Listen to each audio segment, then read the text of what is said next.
Okay, so this is a story time, and I thought it would be so much fun to do a story time. So I'm gonna do a story time on the time that I basically crushed my husband's spirit. Like the time my mouth, the words that came out of my mouth were very damaging to my husband. So flashback, I'm gonna go back to 2013 when I was pregnant with my baby boy, our first son. I was like 7, 8 months pregnant with our first son. He was excited. My husband was excited. I was excited. We both were extremely excited to have our first boy. I was excited at the fact that he was about to have his first boy, and I was excited to carry our first son and to birth our first son. I was excited. I had already picked a name out. So the day I found out it was a boy, I was calling him his daddy's name as soon as I found out I was pregnant, because I was so, honestly walking in faith till I found out it was a boy. So I automatically had his name ready, whatever. I was so excited, and so was my husband. So one particular day, my husband came home from work or something like that, I don't know, and we got into some little discussion, and I didn't feel like he was responding like a man of God should, and I kind of felt really disappointed in him over the course of that time. So this particular day, we got in some little small argument. I don't even remember what it was about. That's how you know it was petty, because I don't remember what it was about. But anyway, he was doing something I didn't think he should have been doing, or not doing something I thought he should have been doing, something like that. And so he was about to head out the door. I don't know if he was going to work or he was just leaving. I don't know what he was doing.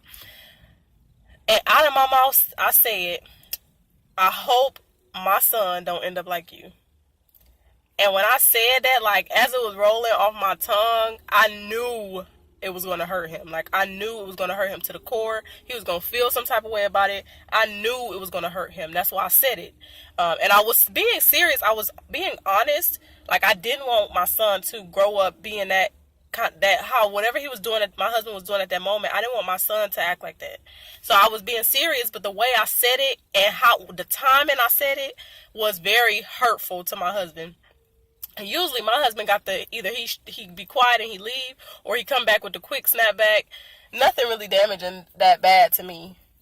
But that time, he was just like, wow, that was very hurtful. And then he left. I don't know where he was going. I don't know if he was going somewhere, to the store, just going out, or going to work. I don't even remember. All I remember was an argument or a discussion that I didn't like, and I felt like he didn't respond right.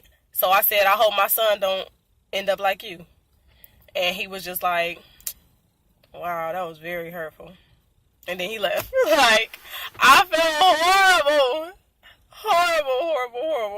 And saying that ate me alive for so long. Y'all, it still hurt me to this day that I said that.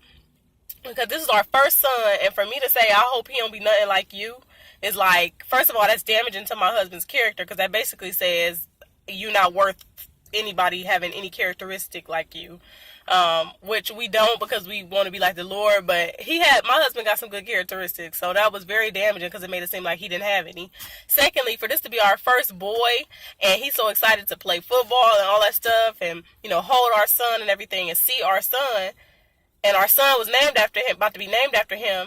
You thinking about stuff you can do with your son as your son get older, and to hear your wife say that she don't want your son to be nothing like you. That's basically saying she don't want you around her son. She don't want none of your influence to y'all child.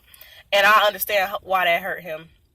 That's like him telling me that he didn't want our daughters to be like me. He never said that, but I could imagine it. But that was the time I crushed my husband's spirit, his nature at that time. He was very sad when I said that. And I don't remember how I apologized, but it ate me up to the point where I apologized. I don't know if we were just sitting down talking one day, or as soon as he came back home, I just apologized. I don't know what happened. I don't remember exactly how I apologized. And because I don't remember exactly how I apologized and asked him to forgive me, I feel like I need to apologize again when I talk to him again, because it was that damaging. So y'all, please watch your words. Please, in a moment of anger or you being upset, just shut up. Just be quiet. It's not worth saying nothing that's going to harm somebody spiritually, emotionally, mentally. It's not worth it. Whatever you got to say, hold your peace. Now, like I said, what I was saying was true at that time. I didn't want my son to take on that characteristic, but I could have said it in a better time frame. I could have waited till we was in the conversation, where we wasn't mad and been like, well, babe, I really don't like how you've been acting lately, and I really don't want you to teach that type of stuff to our son. I want you to teach him your good characteristics. Like, I could have said it in a loving way, but I was just so mad. And I just said it at that moment. The way I said it too, I was just like, and I was crying. Like, you could tell I was hurt. And I was just like, you know what? I hope our son don't end up nothing like you. Like, and I was crying. It was so sad. It was so sad. Because I felt like he wasn't doing what he supposed to be doing. I'm about to have your son, boy, please. So, watch your words. Watch your words very carefully. Guard your hearts, because your heart, the things that come out of that thing is deceitfully wicked. You would think that you're saying it at the right time or whatever. Always use discernment. Always, sometimes pray if you can before you open up your mouth in a situation. But it's so sad. So, y'all, watch your mouth, especially, when you speaking to somebody and you're not feeling quite happy. Just watch yourself. The Lord requires us to be, very mindful of the things that we say and very good stewards over our voice, our box, our tongue. And I know that sometimes we may slip up and say the wrong things, but never let it go that far. But y'all have a good day. Bye-bye.